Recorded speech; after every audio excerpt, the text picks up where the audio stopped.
Shalom,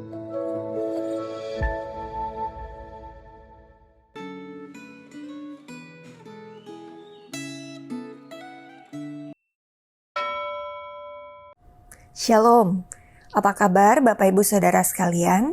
Saya harap semua dalam keadaan yang baik. Hari ini kita mau melanjutkan firman Tuhan dari kitab Yehezkiel 47 ayat 13 hingga 48 ayat yang ke-35. Saya akan bacakan dari ayat yang ke-30 hingga 35. Kota yang kudus. Berikut ini pintu-pintu keluar kota itu. Di sisi utara yang ukurannya 4.500 hasta, terdapat 3 pintu gerbang. Pintu gerbang Ruben, pintu gerbang Yehuda, dan pintu gerbang Lewi. Pintu-pintu gerbang kota itu disebut menurut nama suku-suku Israel. Di sisi timur yang ukurannya 4.500 hasta, terdapat 3 pintu gerbang juga. Pintu gerbang Yusuf, pintu gerbang Benyamin, dan pintu gerbang Dan. Di sisi selatan, yang ukurannya 4.500 hasta, terdapat 3 pintu gerbang juga. Pintu gerbang Simeon, pintu gerbang Isakar, dan pintu gerbang Zebulon. Di sisi barat, yang ukurannya 4.500 hasta, terdapat 3 pintu gerbang juga. Pintu gerbang Gad, pintu gerbang Asyer, dan pintu gerbang Naftali. Jadi, keliling kota itu 18.000 hasta. Sejak hari itu, nama kota itu Tuhan hadir di situ. Mari kita berdoa. Terima kasih Tuhan untuk kasih setiamu bagi setiap kami. Saat ini Tuhan kami rindu untuk mendengar Engkau berbicara kepada kami lewat firman-Mu. Ya Tuhan, berkati perenungan firman Tuhan hari ini. Kiranya itu boleh menguatkan kami, menambah pengetahuan kami, pengenalan kami akan Engkau.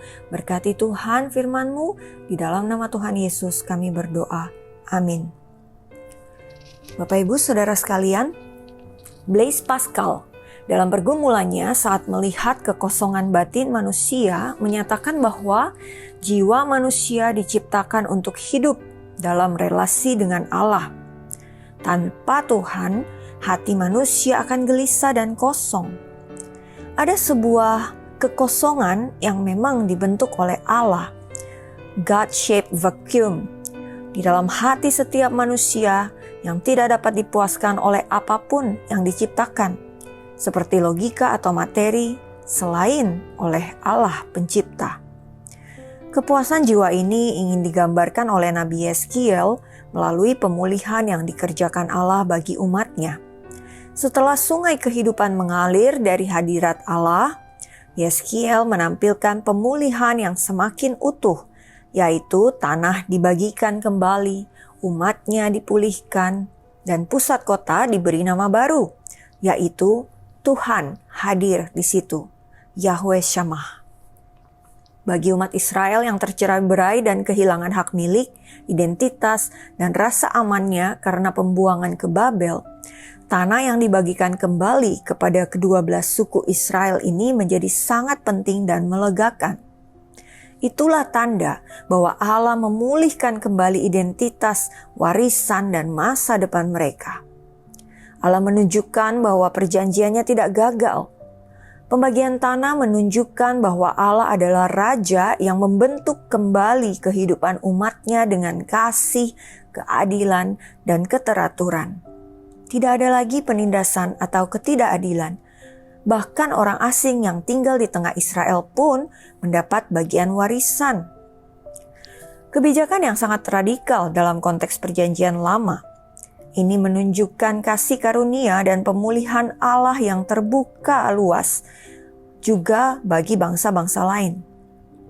Di tengah pembagian tanah ada tempat kudus, yaitu tempat bait Allah berada. Penataan yang sangat rapi dan simetris menegaskan bahwa Tuhan harus menjadi pusat kehidupan umatnya. Kehancuran, pembuangan, dan kematian rohani Israel diganti dengan kehadiran Allah yang menghidupkan. Oleh karena itu, nama kota yang diberikan sangat signifikan, yaitu Tuhan hadir di situ.